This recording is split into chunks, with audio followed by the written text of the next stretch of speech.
Start by safely jacking up and supporting your car. If you need additional assistance with those tasks, please follow the link provided at the end of this video.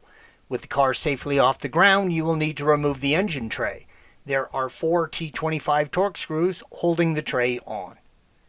On the rear of the oil pan, you will find the 19mm drain plug as indicated by the red arrow.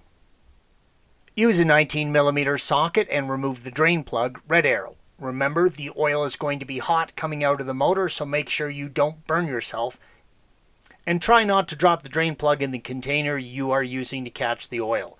Always dispose of used motor oil according to the regulations where you live. Most oil change shops in your neighborhood parts store will take your old oil and filter to be recycled properly. Once the oil has emptied completely, reinstall the drain plug and a new crush washer, red arrow, and torque to spec. The filter is located on the front of the engine under the intake manifold. It can be a difficult place to reach. If the person who installed it previously over-tightened it, it can be a pain to get off. If you do not have an adjustable oil filter removal tool, you might want to pick one up before you start this project.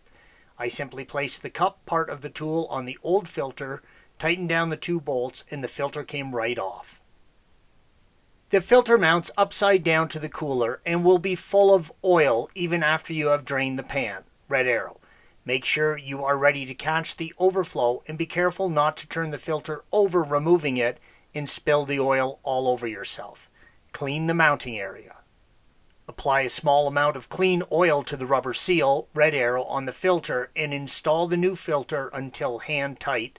Then tighten another 1/4 turn. Move to the top of the engine and remove the oil fill cap in the engine cover. Begin by pouring 4 liters of oil into the engine and give it a minute to get down to the pan. The engine should take 4.6 liters of oil, but it is easier to add oil than try and drain some out if you overfill. Start the car and let it warm up. Stop the car, let it sit for 3 minutes and check the level. Add as needed, but do not overfill. Note, on the turbo engines, after an oil change, only run the engine at idle until the oil pressure warning light stops flashing. Do not touch the accelerator, as revving the engine before proper oil pressure is restored could damage or destroy your turbo.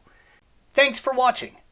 Be sure to subscribe to our channel and check out another video in this series.